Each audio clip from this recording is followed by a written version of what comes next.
Penrose buddies! It's ArCONa! Yay! Welcome to our weekend virtual convention where witchcraft and tabletop RPGs meet. I'm just realizing I haven't turned off my system sound, so if y'all give me a moment. Boop. All right, we won't hear any more bing bongs. Also, you will hear lots of wood chipping because they're knocking down a tree across the street. You can't hear the wood chipper? Ocelot, Yeah, thank you. I can't Bless. hear it at all either. That's really great. Okay. All right. Whew.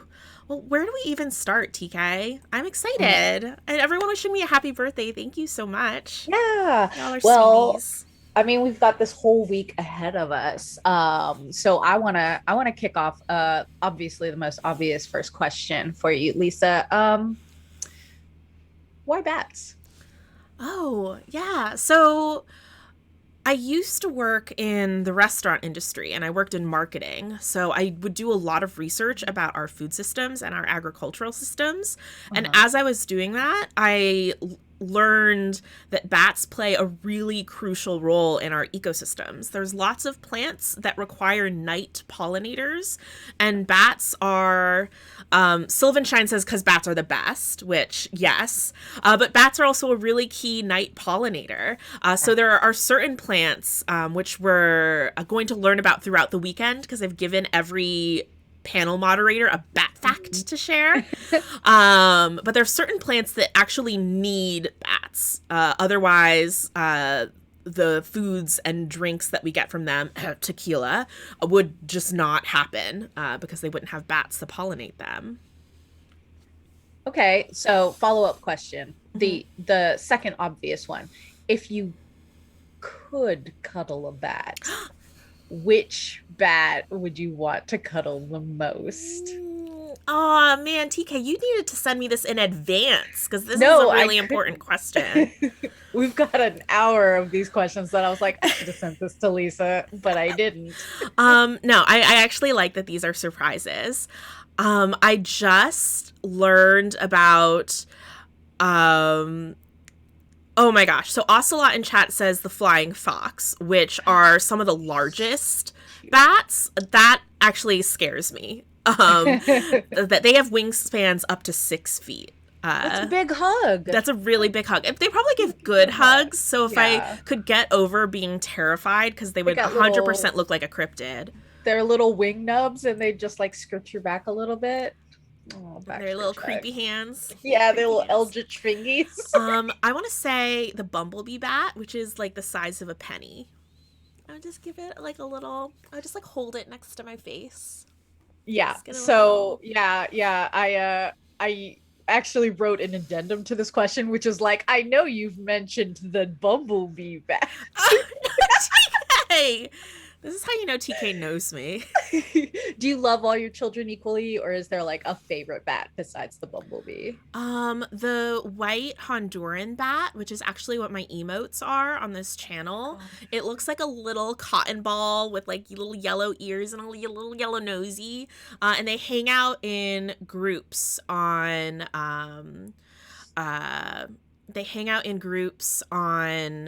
banana leaves.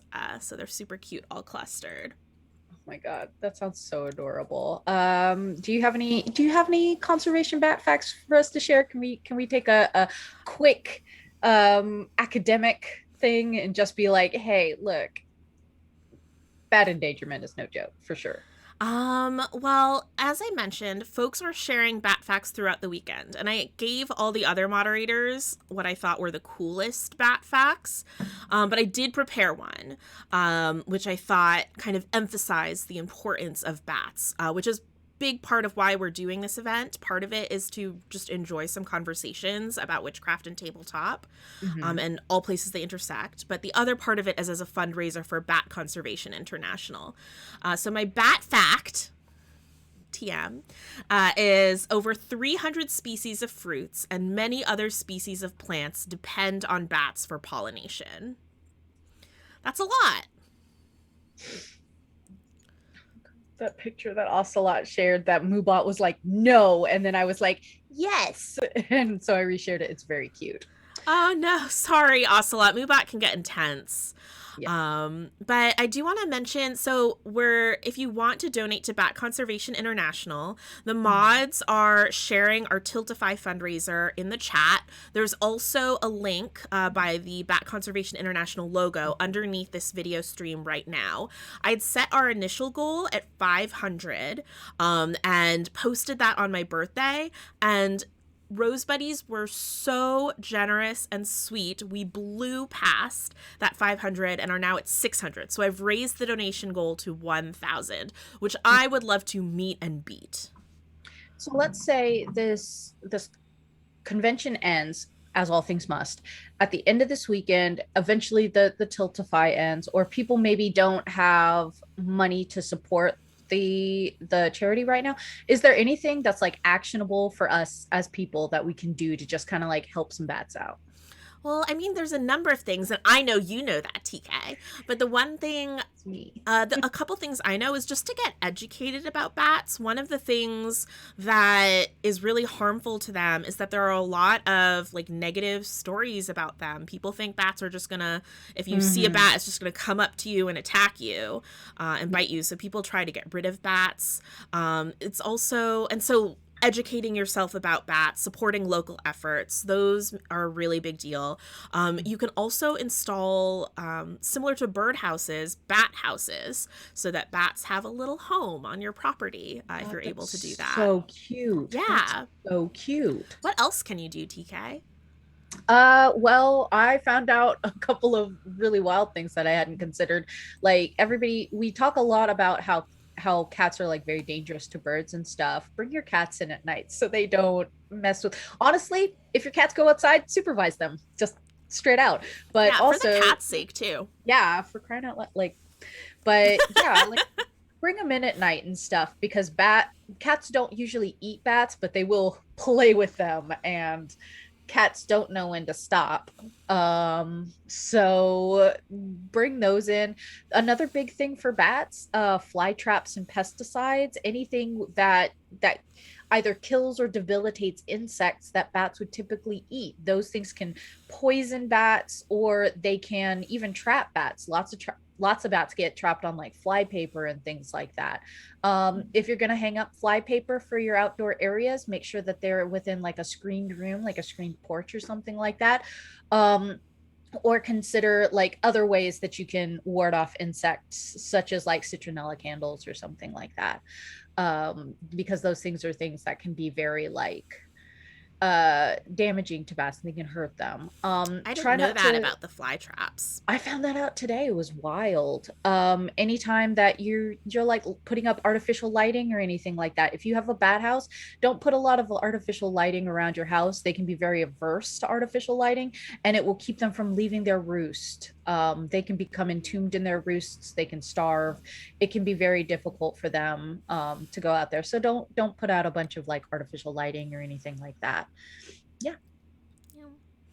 So I'm really glad we're doing this event and raising awareness about bats with these sad bat facts, but also really amazing bat facts that just hype how awesome bats truly are throughout the weekend, but also some really cool panels and art streams. I'd love to go through the schedule for today. So we're doing our kickoff right now, and after we go through the schedule, maybe we can do some like questions from chat. If you have questions for me and TK about our witchcraft lives, our tabletop lives, our bat lives, or anything really, that's an Ask Me Anything. But after this kickoff, we have a discussion for and by beginner witches that starts at 11:15 Pacific time. And that I'm subbing in for Friday as the moderator, so you'll see me again. And then we have Leona Maple, Emily Ervelina, Jessica Ross, and Jennifer Dillon who are joining us for that one. Then we have Rachel Brett at 12:30 Pacific time doing an art stream called A Batty Draw Along. TK, what would you guess a Batty Draw Along would be just from the name? A Batty Draw Along? I assume that we're going to be drawing all of the most famous bats, and this is probably like their Met Gala looks, right? Oh my gosh, Is that The batty draw along am I is correct? Rachel drawing bats, at like using chat suggestions. So Okay, please be in that makes chat more sense. suggesting that. What is the most famous bat? Like, what is an A-list bat? An A-list bat is probably the bat that plays like the bat that's like whose likeness is used for like Dracula or I was something. just That's about like to think like infamous Dracula's like bat. stunt Yeah. double, Yeah. bat And then double. the so I would say like the infamous one is that bat, and then the most famous one, if you grew up in the 90s, is Batty from Fern Gully. Oh yes. Or I will also accept Bartok from Anastasia, but Oh, there there's a are a lot very of famous bats. yeah, that's we're great. I mean, they're great. Oh, why did I say that? Anyway, moving along swiftly. No one saw anything. The next panel up at 1:45 Pacific time is The Hag Beyond the Tropes, which TK, you're on. I am on it. I'm very excited. Yeah, I'm excited for all of the panels. I think when I was just imagining the different topics, this is one of the topics I was most excited about. Yeah. This one is featuring Liz Cool, our very own TK, Josh Mendenhall, who folks also know as HTT Paladin, and Rachel Sinclair. And then ending our day today at 3 p.m. Pacific time is Non-Western Traditions and Folklore, another one I'm super excited about. That one's being led by Jackie Leung, joined again by TK, Lucia Verspriel, also known as Searsword, Friday Elliott should be back by then, and then Joshua Mendenhall again joining for that one. So that is our lineup for today, and I'm super excited for them. Do you have a favorite topic that you're looking forward to today, TK? Yeah, I'm really looking forward to the hag tropes. I know that one of the questions is very much about like how hags are like very gendered in games and stuff. Like there are very few very gendered monsters. Most of them will have like a male equivalent, and the male equivalent for hags in most fantasy RPGs is the hag spawn, which is like the random child of a hag. And I'm very fascinated with like our concept of like feminine power and how there must always be like, especially when there's witches, there's like the one boy, and so that's like always like a very big thing for me. And how like hags, never mind, you'll see in the panel, never mind. Oh yeah, TK, you're spilling all the goods. Yeah, I'll save it for the panel. And then tomorrow we will be back with even more witch and tabletop content, starting out with a few very leaning toward the tabletop side of our topics. 10 a.m. tomorrow, again, all these times are Pacific time, is Magic Systems in TTRPG. That's being led by Celeste Konowich, who is joined by Natalia Dean, Jackie Leung, and Samantha Puck. I'm really excited to hear about what magic systems they talk about, and if any of them kind of dream up their own ideas they're willing to share with us. That will be really cool. Let's get away from Vancian magic. Yes. And then another one where when I was just writing the topics, I was so psyched about is TTRPG inspired by witchcraft and tarot. Love a tarot inspired game. And that is being led by Adriel Wilson, joined by Lynn Meyer, Bridget Dedanin, Elizabeth Chiprotic-Cool, and Antonio Demico. I'm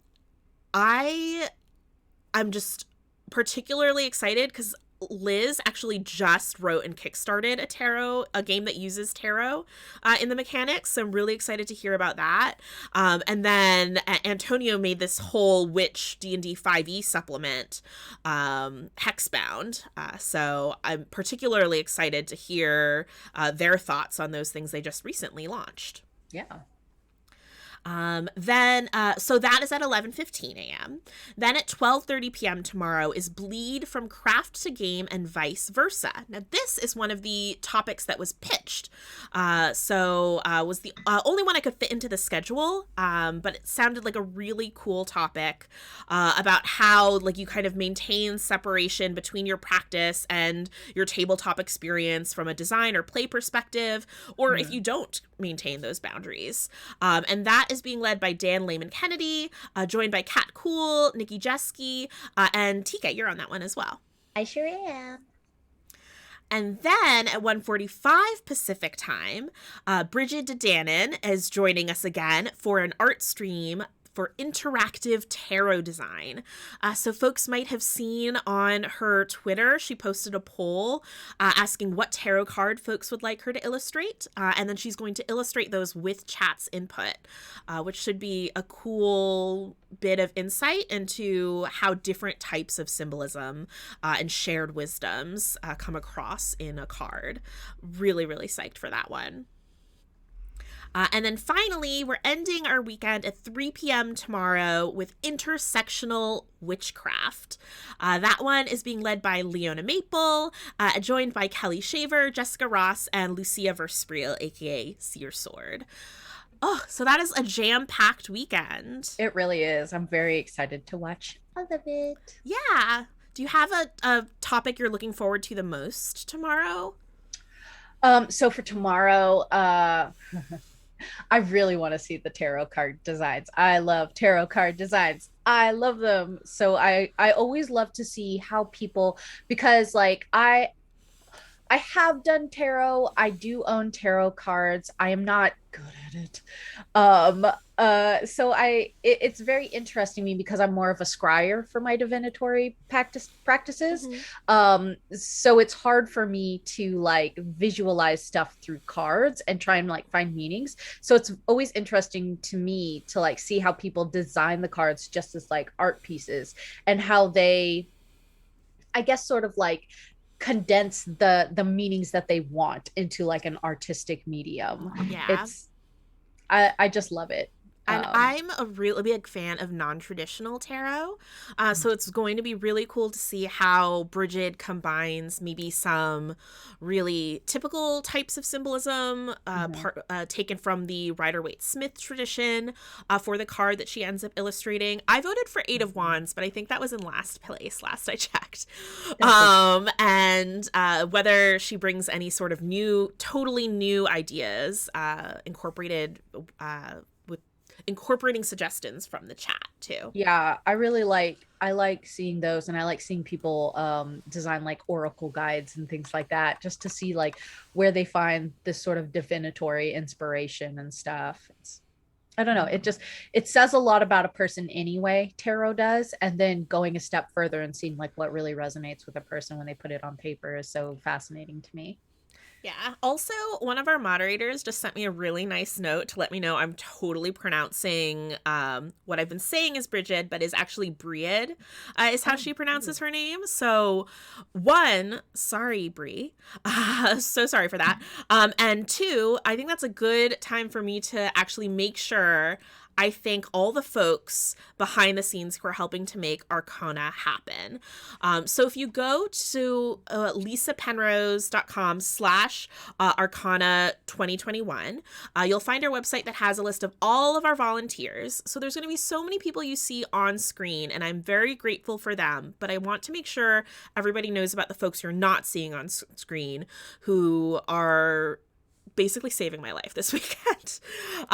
So first we have our moderators, Jess Dempsey, Kelly Shaver, Jonathan Boyle, and April Raygun. I think we have Jess and John in the chat right now.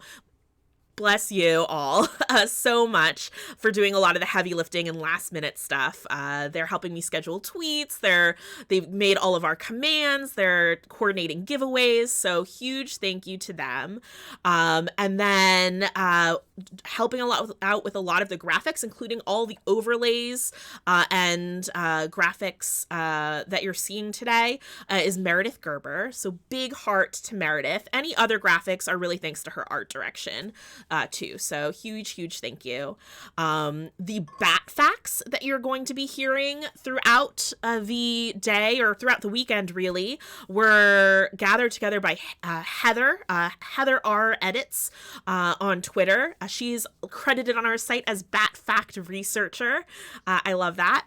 And then also we have tarot readers as volunteers. So if you donate $50 or more on our Tiltify fundraiser, you can get yourself a special thank you reward. Make sure you select the reward on Tiltify and get yourself a tarot reading, probably the Celtic Cross spread or some sort of similarly in-depth spread that the tarot reader is most comfortable with. And our tarot readers this weekend are Friday Elliott, Sarah Lamascus, and Kinst Devera. So huge thank you to all of them for volunteering their time this weekend to do so many tarot readings as well. Woo, I feel like I'm going through my checklist of ArCONa things I should talk about. I think the last shout out I'll do, and then we can do some Ask Me Anything questions. Yeah. Is that we are doing giveaways during every single panel. Keep an eye in the chat because the moderators will be letting you know about the giveaways. But I can call out that our giveaway right now is Witch Punk's Core Zine, which is a fun TTRPG from Paper Crow Media. Thank you to them for offering that and shipping that within the US. And then also, TK's wearing one, but we printed a few ArCONa hoodies. They're really cool cropped hoodies. They've got the logo Meredith designed, and they say ArCONa on the sleeve. So badass.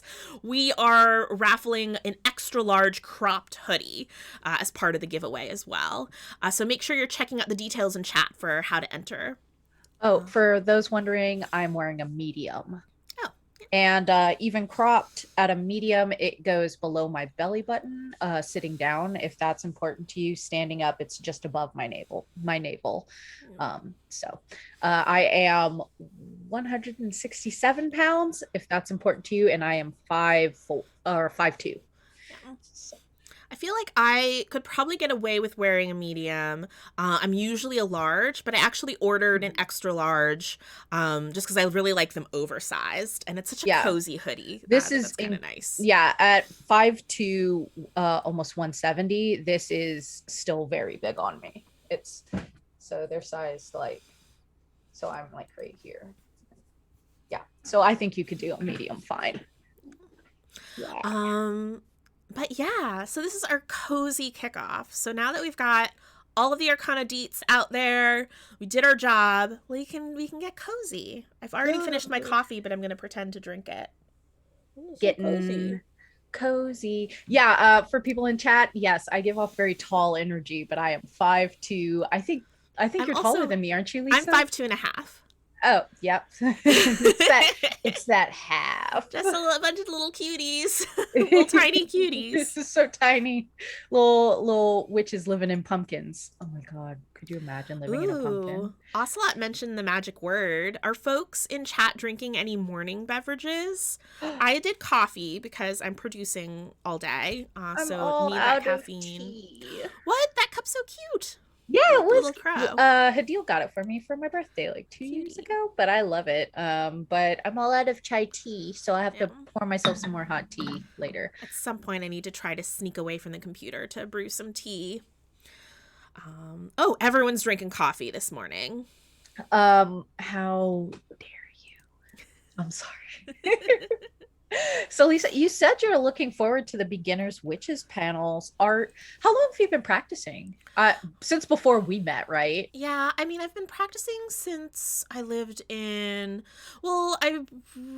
since middle school, but my practice was very on again, off again, and I started to get a little more serious into it when I was living in Brooklyn, so maybe like 8 years now. That's a guesstimate. I feel like that's maybe it's 10 years. I'm feeling old. I don't like this question.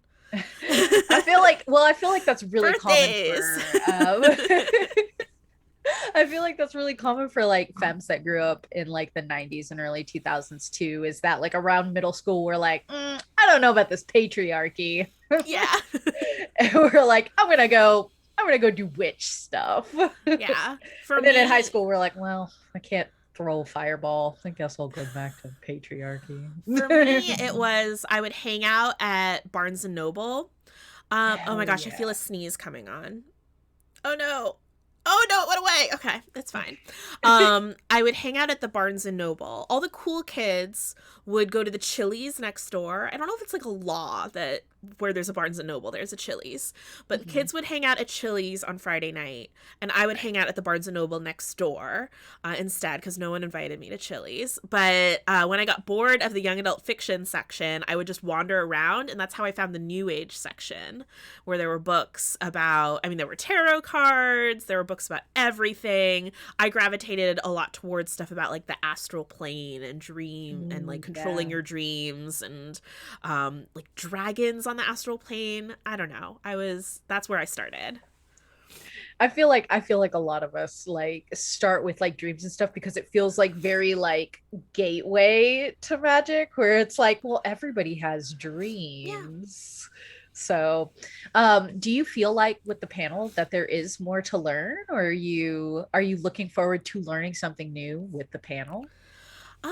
I for the beginner panel, I'm really looking forward to this group of at least folks who see themselves as beginner witches, really demystifying witchcraft. And I know on the panel we have folks who come from a lot of different paths to witchcraft. So showing that it's not like pretty much everything in the world, right? It's not like this monolithic, like this is what witchcraft is, but showing different perspectives and making it seem more down to earth and less intimidating to get into.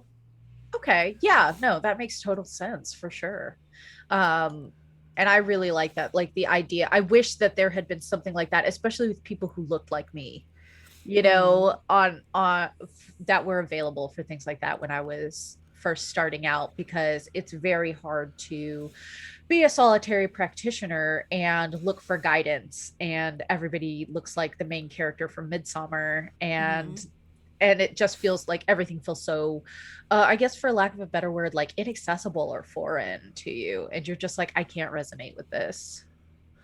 Yeah. And also when I was getting into witchcraft, it felt like the only path into it was to learn about Celtic. Wicca. Yeah. Yeah. And especially in recent years, I started realizing that that didn't really feel like it resonated with me. Yeah.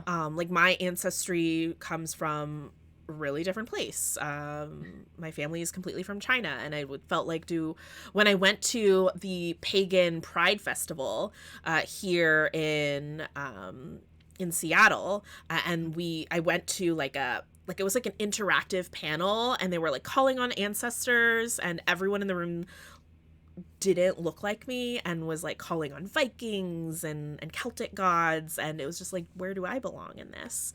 Yeah, for So sure. I'm hoping that ArCONa, especially with panels like intersectional witchcraft and the non-Western traditions, really opens up witchcraft to folks who might have felt like it wasn't for them. Yeah, for sure. Just to get like a little bit more, leaning in a little bit more to like non-Celtic and non-European practices. Like I've noticed, just from writing, we both write, obviously, and we've both written about non-European settings, especially for fiction and in games. And I've like a thing that obviously we've noticed is academic and casual use of words like mythology, esotericism, or black magic. And when those reference like living faiths and non-Christian practices, they can sometimes paint like a pretty poor picture of those cultures in people's minds, and sometimes even like create like a true slash false or good slash evil dichotomy. Have you ever found it like really difficult to describe your practice to other people without falling into like the sort of black and white of it? I guess I kind of break down my practice like it's much more anchored in being in sync with the, I mean, some call it the wheel of the year, but really just the changing of the seasons, and being in touch with the earth. A lot of the things I'm doing now, where we're gardening and learning about harvest cycles and everything, that's all a part of the practice. It's kind of, I'm using it as a way to get in touch more with both my ancestry and just general older ways of living and appreciating the world around us. Yeah, for That makes sure. sense.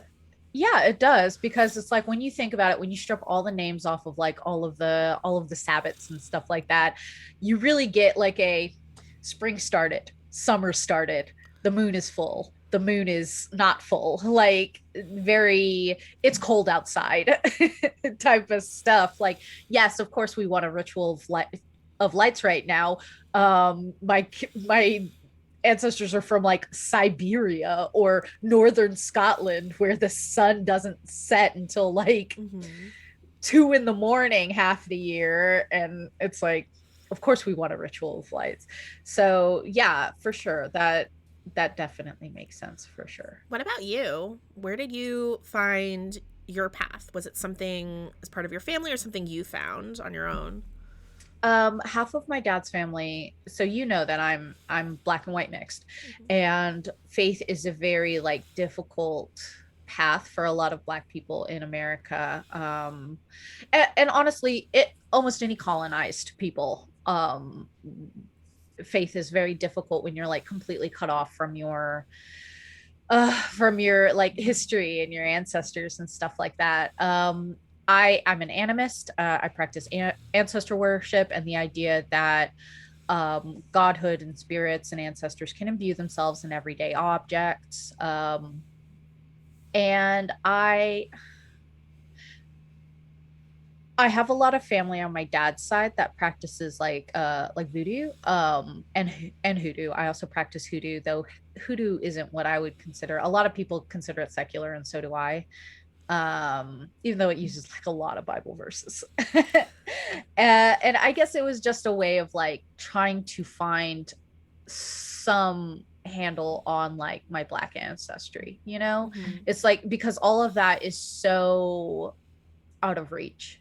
My dad's last name is Johnson. His mother's last name was Jones. Like I'm never gonna find them.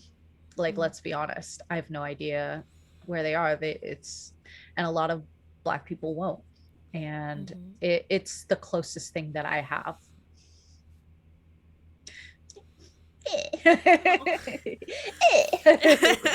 Quick, make things less serious. I have to find a question on here. No, I'm just kidding. I will say, quick, think of bumblebee bats. I will say, like, I know that you and I both, like, we do have some similarities. We both use like chants, a Mm-hmm. lot with like meditation and trying to get like in the zone and stuff. Do you have a favorite playlist or music style Oh, that gets you like in the mood for witchery? so I do have a playlist on Spotify that I'm so bad at talking about music, but I'm going to try. I don't know how to describe the genre, but I think it's called Witch Waves if anyone wants to search for Witch it. waves. But it's music I've put together where it has to be like energetic yet really laid back at the same time. Like it needs to put me into a zen, peaceful place, but still make me feel mystical AF. If one of the mods who are in my Discord want to do a search for Spotify in the Discord, you might be able to find a link to it to share in the chat. I love that. Otherwise, I'll do it in between panels for folks. But that's my playlist. Do you have a favorite song on there that like you hit like 3 or 4 times? Wait, hold on. Oh no, Spotify will take forever. I'm producing. I'm not opening Spotify on my computer. Okay. My computer Well, will we'll do it literally later. We'll implode. do it later. We'll come back to it. But Season of the Witch, the Lana Del Rey cover, I really like. I put Season of the Witch in the question and then decided not to ask. I said, you and I both love chants and songs like Season of the Witch. Oh my gosh, TK is just in my brain knowing me. That's me. Yeah, I always come back. Obviously, I'm always going to come back to the moon she dances. Like, Yeah, obviously, that's always I every think time. that's the first one on my playlist. Actually, the moon she It's a good song. dances. It's a Yeah, good chant. Um, I sing I that I one in the car when I'm by myself a lot. oh, me too. I sing it in the shower, or when I'm cooking dinner. But I also I really like Paint It Black by Ciara. I think that's like the Ciara cover for Paint It Black from the Witch Hunter movie. And then the Devil and the Huntsman from that King Arthur movie that Edgar Wright directed. It's that's a good, like, it feels so witchy in anything by Hosier. Everything by Hosier. Do folks in chat have favorite witchy tunes? Because I need to expand on Witch Waves. It's not, the playlist isn't long enough. Got to loop it. Please give me all the Witch Waves. I love them. But yeah, so I think this is my last question that I have on here. Mm-hmm. And then if people want to give questions from chat, like, I guess we can, no. This is your con, and I'm just like, I'll permit it. So like the number one reason that I brought you here to this room was so I can ask about what can we expect from your next magical game. Oh, I don't think I've talked about this publicly. There was an article about ArCONa for the Witch Hunt publication that Lynn Meyer for the Wild Hunt. Sorry, not, why would they call it the Witch Hunt? That would be awful. I don't know. Why did I say that? Taking it back, baby. Yeah. But so I say a little bit in that interview, but I don't think I've really talked about it much. So the game is all about a world where ghosts can't connect really with the living. They're kind of on their own that way, but ghosts also don't see other ghosts. So when you're a ghost, you live a truly lonely existence, except when the living conduct seances. So the game is really that I'm working on is really about the experience of these two ghosts trying to learn of each other's existence, hear each other's stories, and create as much connection as they can in these brief, fleeting moments. And I've been playtesting it a bunch. It's in editing right now. And I feel like it really captures the feel of a seance. It has, like, every little bit of information and communication that you do get between the players feels very precious. And much of the game is played in silence, except for spoken parts that are partially scripted. So you're repeating words a lot, and it really feels like a chant or a ritual in that way. Do you have like a prospective date that we can gosh, I really don't know. My hope is maybe in the next couple months I'll be able to release it. But I'm also kind of debating, like, do I want to kickstart it and try to get a little more support for it that way? Or do I want to be able to, like, sleep and enjoy life? Or do I want to run a Kickstarter? It's like, do I want to kickstart or do I want to maintain my health and my sleep cycle?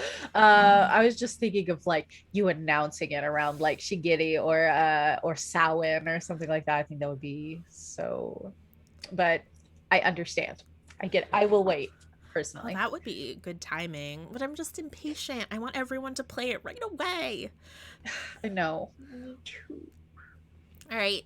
So folks, let's use the rest of our time together to do some Q&A. If folks have questions for me or TK about TTRPGs, about this game I'm teasing apparently, about witchcraft, about the rest of the event, about bats, throw it into chat, put question in all caps at the beginning. I should remind folks that we are doing a giveaway. It looks like to enter, you type in !ghost. How appropriate with the tease we just did. And that is for our extra large cropped ArCONa hoodie. There's only 2 of those left in the world that don't have homes. And so we're giving one away today, one tomorrow. And also the Witch Punks Corazine from Paper Crow Media. Ooh, we've got some questions. How Green Mer Dragon Kelly asks, how do you get your inspiration for your games? Um, and TK, maybe you can answer that too for all the adventure design and stuff Yeah. that you do. Um, I'd say for me, it usually starts with some sort of inkling of a cool concept, but then immediately after that is what do I want the game to feel like? For my game Mundane Magic, I knew I wanted it to be really inventive and creative, where the core of the game is being able to invent spells rather than having to choose carefully balanced spell of a particular level that's already been written for you.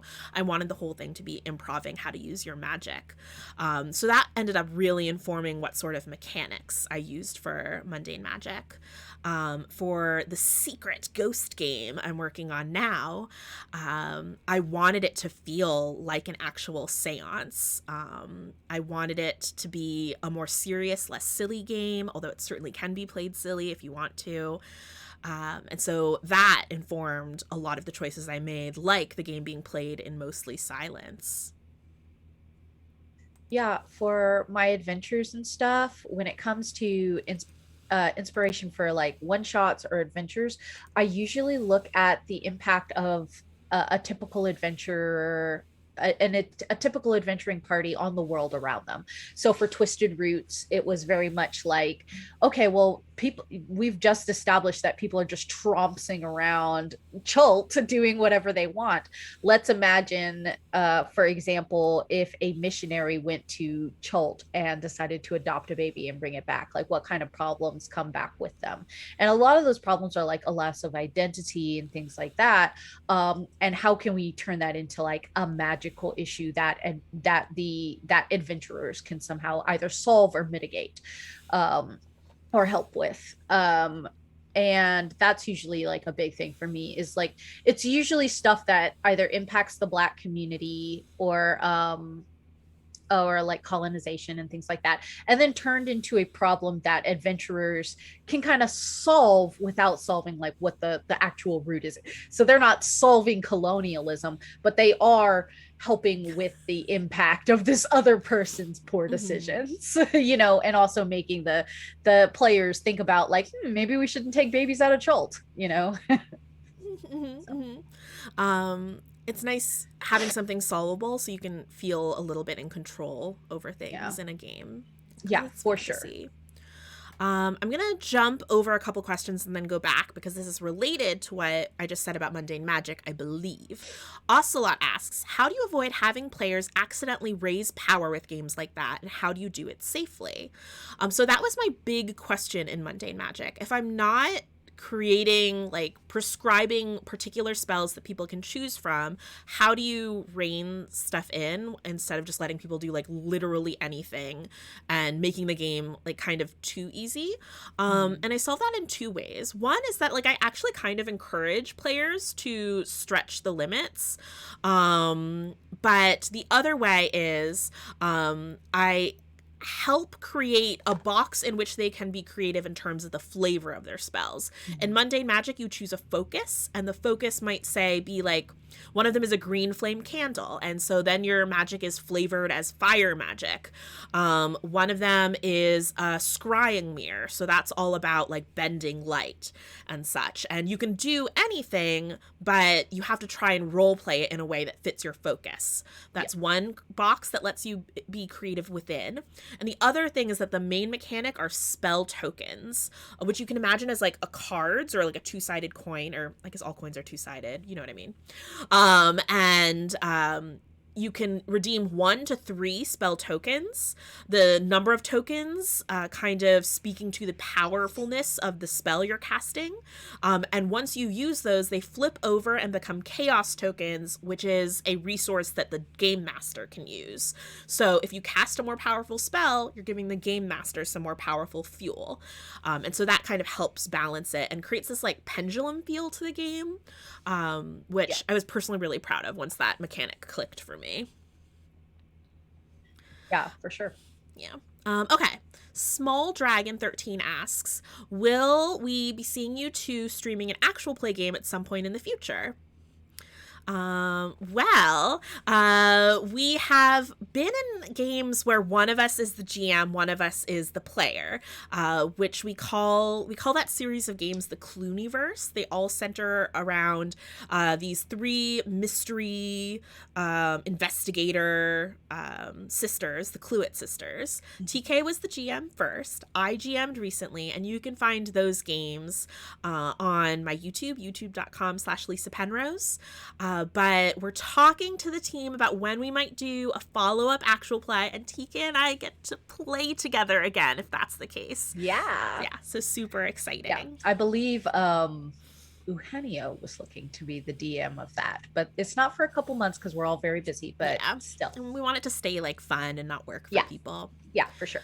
Chippawoo wants to know if the moon phases next to our name signify anything. I believe they're just... Well, not I believe. I know. They're just fun graphics. Fun witchy graphics on the overlay. Yay!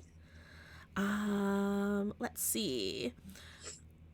Boop, boop, boop. Rin wants to know, if you had a pet bat, what would you name them? I feel like my easy answer is Jarmathy, which is the name of the bat in my emotes. The little white/light blue and yellow bat is named Jarmathy. I usually let pets kind of like choose their own names a lot, except for Poindexter, who's my cat, or one of my cats. He very much he came as Poindexter, and he's just a Poindexter. We do call him Dex, but he's just a Poindexter. That's a good bat name. Yeah, Poindexter is a good bat name. And then there's Ash, which is Ashley J. Williams, but he's just Ash. So if I had a bat, it would probably be another like sort of pop culture reference name. I'm not usually really good with like pun names or anything, so it's probably not like Batamaeus or something. You just said you weren't good at pun names. Well, when I say I'm not good with them, I mean I'm not gonna call my animal. Oh, okay. Every time I talk to them, you're like not on good terms with them. No, they're funny as like one-offs, but like to call them that like all the time, even though Batley is good too. Oh no, Bartholomew. Dang it.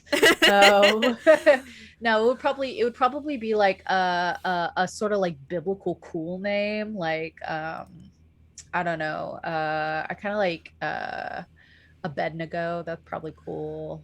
I would name maybe if I had a girl bat, I would name it Betty. I would actually name a boy bat Betty too. That's honestly just a cute name. Yeah, Betty's a cute name. Yeah. Let's see. Tyler asks, I'm gonna get us out of this bat pun. Yeah, I gotta get. I'm sinking. Yeah. Do you think your game creation has drifted more into freeform style lately since Behold Her? Tyler, that is a good question. So I started out in D&D design, and all my gigs have been D&D design. That I'm able to talk about at least up till this point. And lately, as I started playing more and more RPGs, I'm much more interested these days in creating like little systems. Now, they tend to be more niche and about particular topics that you might want to play versus a whole like fantasy RPG genre like D&D. But I'm having a lot of fun figuring out like little mechanics and stuff for games. So that's where my interest is right now, and that's the direction I'm going. Chippawoo asks, Lysa, I picked up Cozy Wisdoms and I love it. What is your creative process for designing tarot spreads? So yay! Thank you for letting me know that you have my tarot zine. I feel like TK maybe has it on their desk and is looking for it to hold it up. Yeah, I am looking for it. I'm so sorry. I have it right by my desk too. I have my so Cozy Wisdoms, and I also, oh my gosh, I'm blanking. And Zine of Shadows. Cozy Wisdoms and Zine of Shadows are my witchy zines. I'm doing a couple giveaways this weekend, but also you can find them on my Etsy, Penrose Witchery. But I love making tarot spreads, and it usually starts out with either I have like a concept for questions, and then I try to think of things in the world that remind me of that topic, that are maybe metaphors for that topic, where I could create a spread with some sort of shape that speaks to that and the flow of the questions. Or sometimes I'll get like a shape in my head, like maybe I want to do a spread that, like a daisy is really inspiring me. So I want to do like a spread of 6 cards, and there's a little arc on the top with 3 cards and a little arc on the bottom to complete the like petal pattern. And then I think, well, daisies, that makes me think of the like I love you, or they love me not sort of thing, where you're plucking things. So maybe I think of questions that remind me of plucking petals. I really like spreads where the format of the cards speaks to the questions and the subject matter, because I think that makes you, as you're placing each card, it makes you be more thoughtful, or helps you be a little bit more thoughtful and anchored in what your focus is. It helps form the intent. Yeah.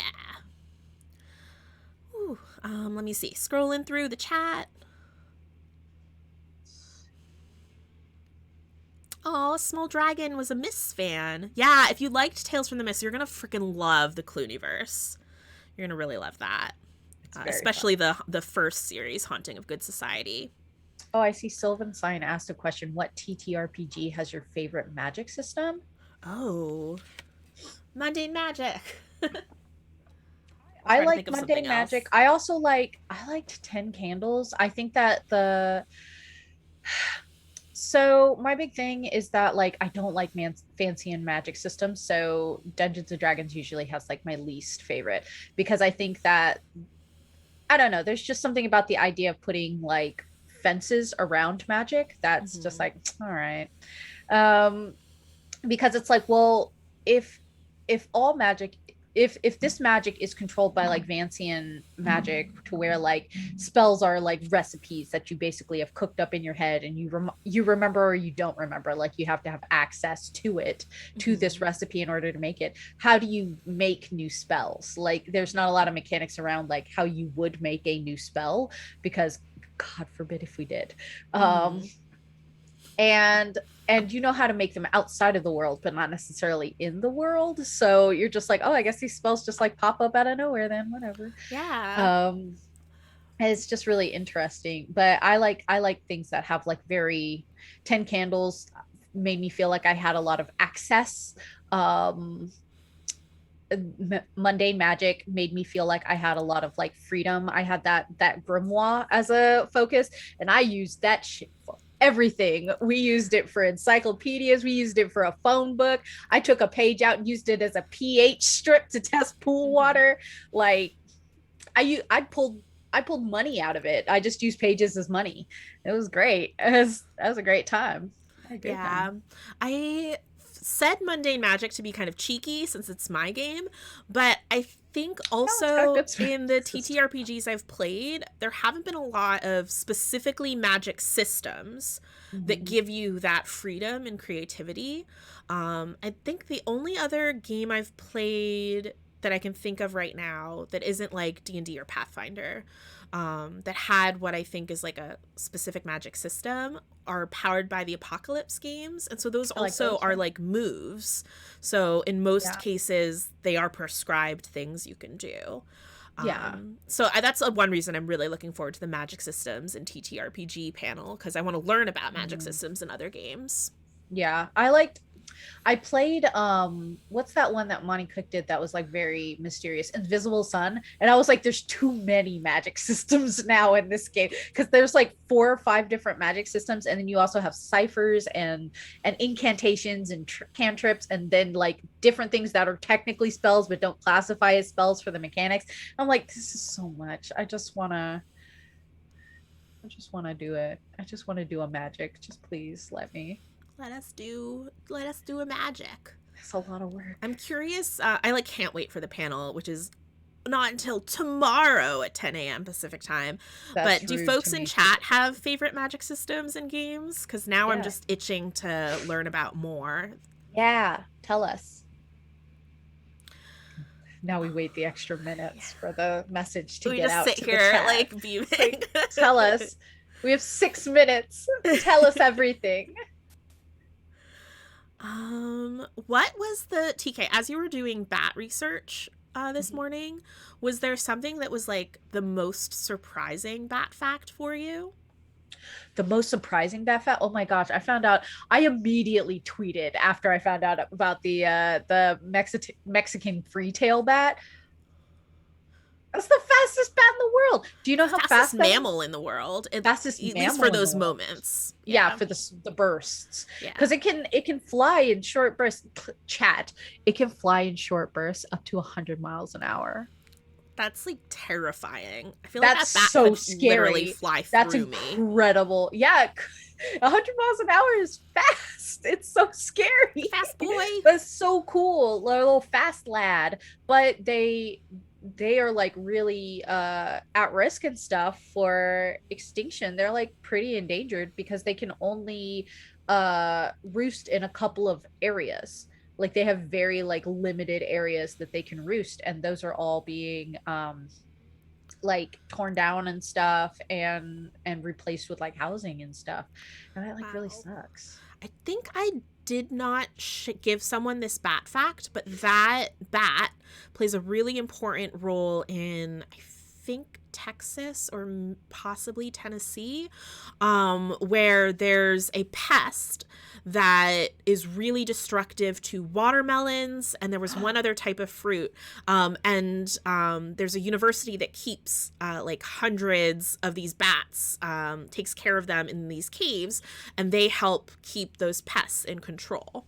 Oh my God. Yeah, that's it. They're not just night pollinators, they also eat bad bugs. Yeah, they do. And we wouldn't have tequila without bats. It's true. Oh. They protect agave. Yeah, super important priorities. But goodness gracious, we have 3 minutes left, so I just want to do some reminders for folks. We've got, I think we've drawn the giveaway, so in case they aren't looking at the chat, Rytal?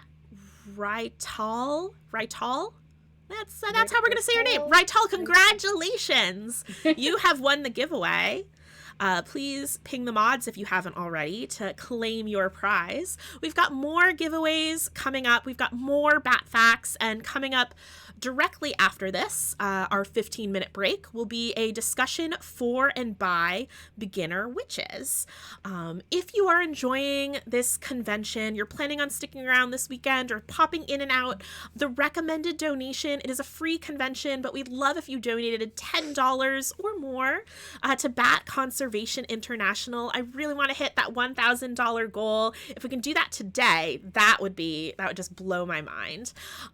Remember that $50 donations get you a tarot reading with Friday, Sarah, or Kintz. They're all amazing tarot readers, very, very intuitive and in tune with their decks. So if you want a fun treat, I think a $50 donation for one of those readings would be fantastic. Yay! Don't forget to support your bat friends. Yeah.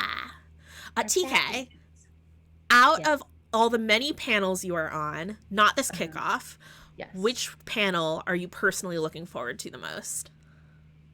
Oh my gosh. So now I have to choose between the hag panel today and the one panel that I'm doing tomorrow. What is the name of the panel I'm doing tomorrow? I know. Is that the bleed from craft to the game? Bleed. Okay.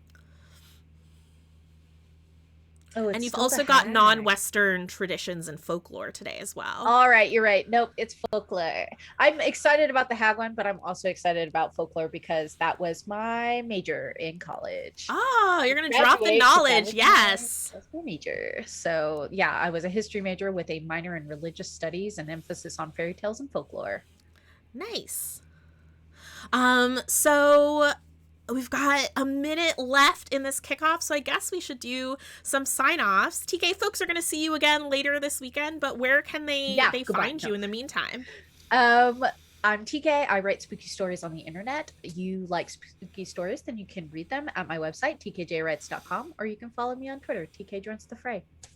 Yay! And I'm Lysa Penrose. It's my birthday, and we're raising funds for bats. I am going to be around in the chat all weekend and on the next panel in a little bit. So stick around. After the 15 minutes, we will be back with a beginner discussion or a discussion for and by beginner witches. Hang out, grab a drink.